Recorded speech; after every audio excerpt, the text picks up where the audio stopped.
भोलेनाथ की कथा जो सुनेगा उसकी समस्या वो कहेगा कि भोलेनाथ के गृहस्थाश्रम के आगे हमारी समस्या ही नहीं है कुछ भी।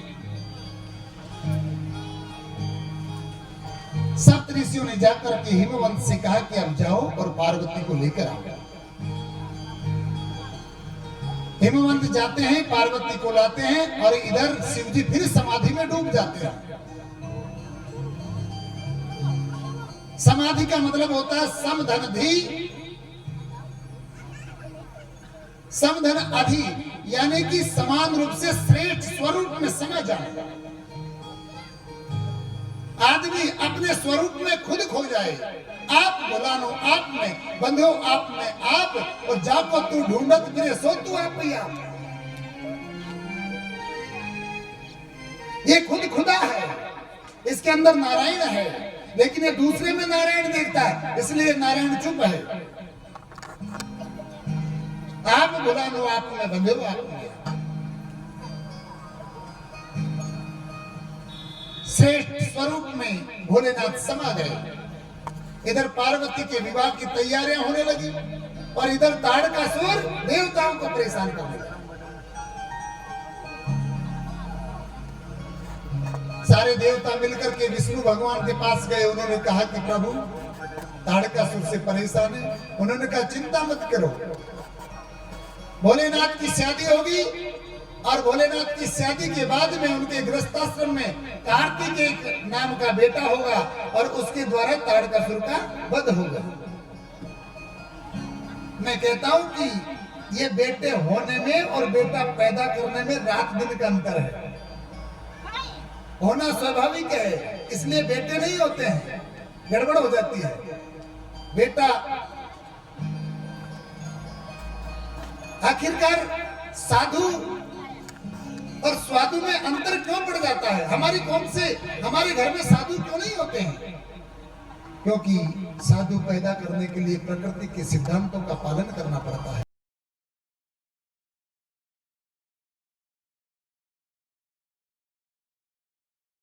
ब्रह्मचर्य पालो उम्र 25 भजन जान कर पीछे गृहस्था जान। 12 साल में बीज की परिपक्वता जब बोई जाती है तो 12 साल के परिपक्व बीज से साधु की उत्पत्ति होती है। 5 साल के परिपक्व बीज से वीर की उत्पत्ति होती है। 2.5 साल के परिपक्व बीज से दातार की उत्पत्ति होती है। बाकी तो है शास्त्रों में गजब सृष्टि की रचना जो भागवत में 3 अध्याय में बताई है, स्कंद में, वो बिल्कुल सृष्टि की रचना के ऊपर ही है। भोलेनाथ की समाधि तोड़ने के लिए सभी देवताओं ने कामदेव से निवेदन किया। जिसके जीवन में काम प्रधान हो गया वो कभी समाधि नहीं लगा सकता, क्योंकि काम और राम में दुश्मनी है।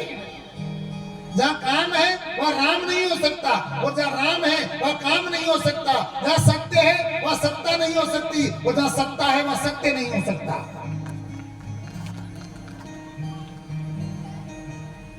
हाँ, सत्य से सत्ता चलती है। आजकल के लोगों के दिमाग में यह है कि सत्ता से सत्य आता है। नहीं, सत्य से सत्ता आती है, और सत्य के बिना सत्ता चल भी नहीं सकती। भोलेनाथ को की समाधि तोड़ने के लिए कामदेव गए। कामदेव ने अपना पूरा का पूरा सारे देवताओं को लगा दिया कि कैसे भी भोलेनाथ की समाधि टूटनी चाहिए। और कामदेव ने अपना इतना विकराल स्वरूप फैलाया कि सारे लोग काम में लिप्त हो गए। हर नर को नारियां दिखने लगी, हर नारी को नर दिखने लगा। पत्थर पत्थर में काम समा गया। भई काम बस जोगी से तापस पावरन की को कहे। देखहि चराचर नारी मैं जे ब्रह्म मैं देखत रहे। अबला बिलो पुरुष में रघु पुरुष सब अबलामय। दुई दंड भरी ब्रह्मांड भेद काम कृत को तुक अयम। अबला पुरुषों को देखती है और पुरुष अबलाओं को देखती है। पूरा ब्रह्मांड काम काम में डूब गया, सारा ब्रह्मांड विषय युक्त हो गया, कामुकता फैलने लगी, आसक्ति जागने लगी।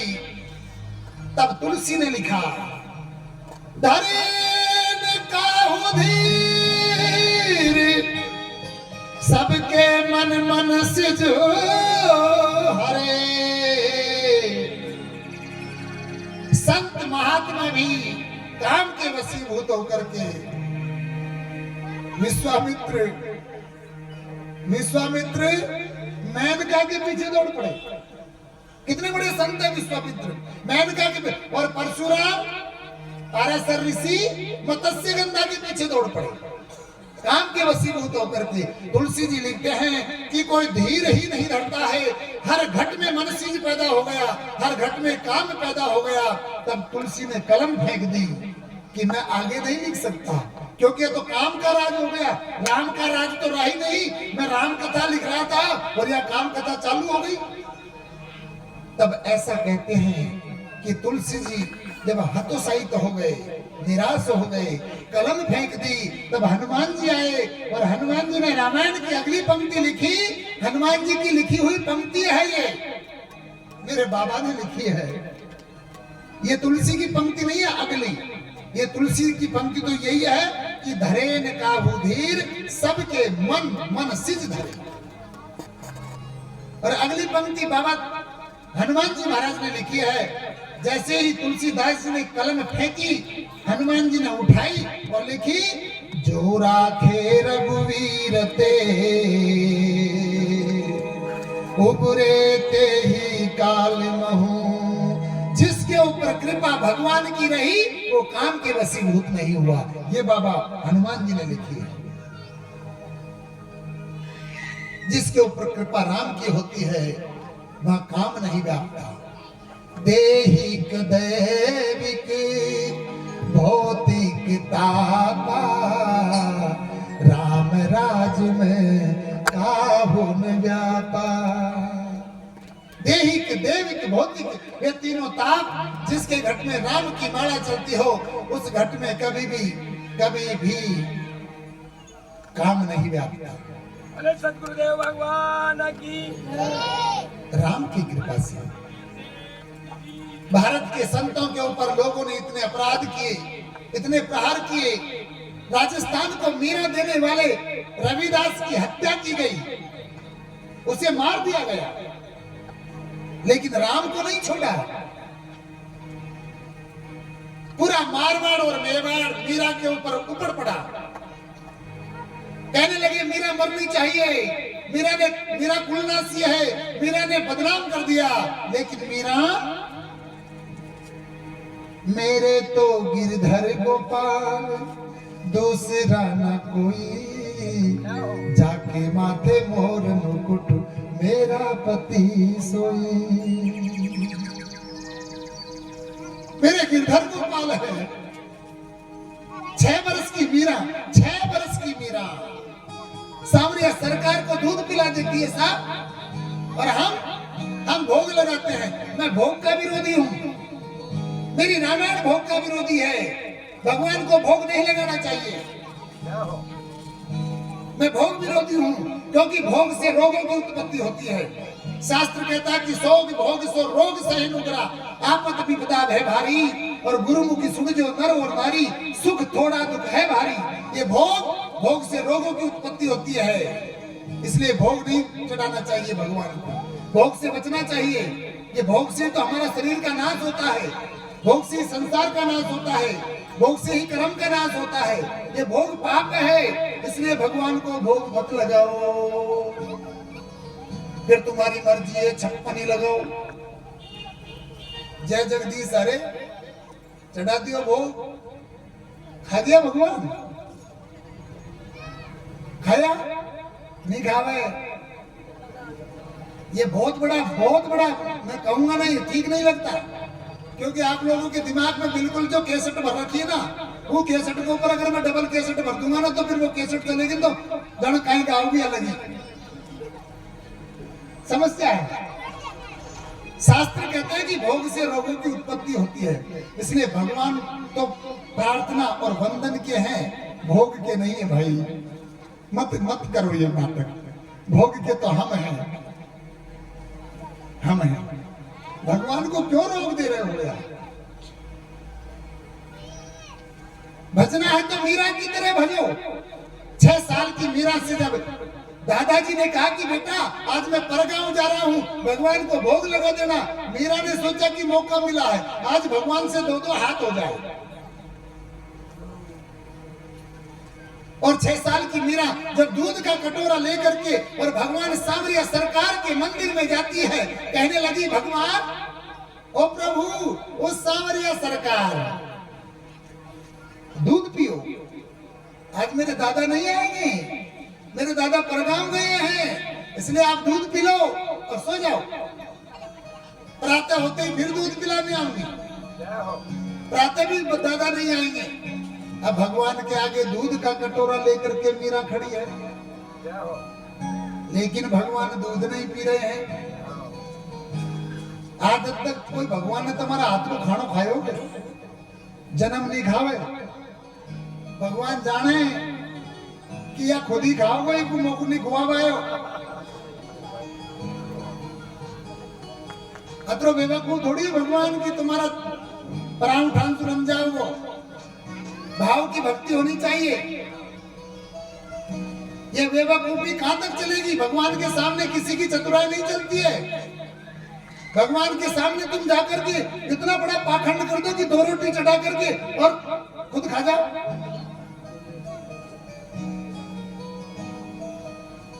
ये चालाकी ठीक नहीं होती। चालाकी में एक दिन आदमी पकड़ा जाता है और उसकी दुर्दशा हो जाती है। एक बार क्या हुआ कि झालावाड़ के 3 आदमी वहां चले गए बॉम्बे। चालाकी देखो लोगों की। अब वो गांव के आदमी थे आसपास के, तो उन्होंने विचार किया कि बॉम्बे आए तो कुछ सीख के चले। तो 3 आदमी गए, तो उन्होंने सोचा कि ऐसा करो, अपने अंग्रेजी सीख लो। अंग्रेजी सीखी।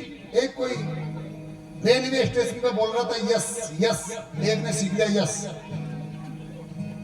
क्या तू यस सीख लगे? ठीक है यस। ये गांव में चलेंगे तो लोग पूछेंगे तो कुछ तो बोलेंगे ना, क्या सीख के आए हो बॉम्बे में?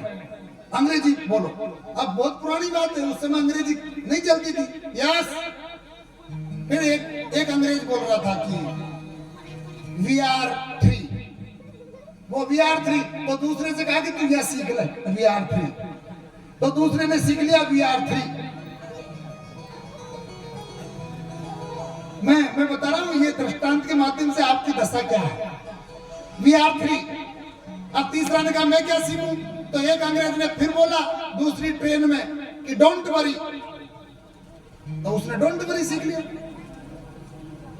यस VR3 डोंट वरी, और सीख साख के गांव आ गए। अधूरा ज्ञान देखेंगे आप। गांव में आए तो गांव में वो आए 10-15 दिन बाद में डाका पड़ा। डाकू आए, एक सेठ की दुकान लूट के ले गए। दुकान लूट के ले गए तो SP साहब आए। SP साहब ने अंग्रेजी में पूछा कितने आदमी थे, किसने किया है, किसने डाका डाला, किधर गए, किधर से आए थे। अंग्रेजी में पूछे तो गांव वाला अंग्रेजी जाना कौन बेचारा। गांव वाला ने सोची कि भी आपने 3 विद्वानों ने भी बम्बई वाला, उनको ले आओ पकड़। भी अंग्रेजी जाने, SP साहब को वो जवाब देंगे। तो SP साहब ने अब उनको पकड़ने गए तो वो तीनों भगे जोर से। उन्होंने सोचा कि आज अपन अपनी पोल खुलेगी, तो आज अपने भगो। तो वो भगे, तो गांव वाले पकड़ के लाए। घसीटते ला रहे तो SP साहब ने सोचा कि डाकू पकड़ना आ गया। तो SP साहब ने पूछा कि तुमने डाका डाला है? तो वो पहले आदमी को ही एक ही चीज आती थी, उसने एक ही सीख रखा था। उसने क्या कहा? यस।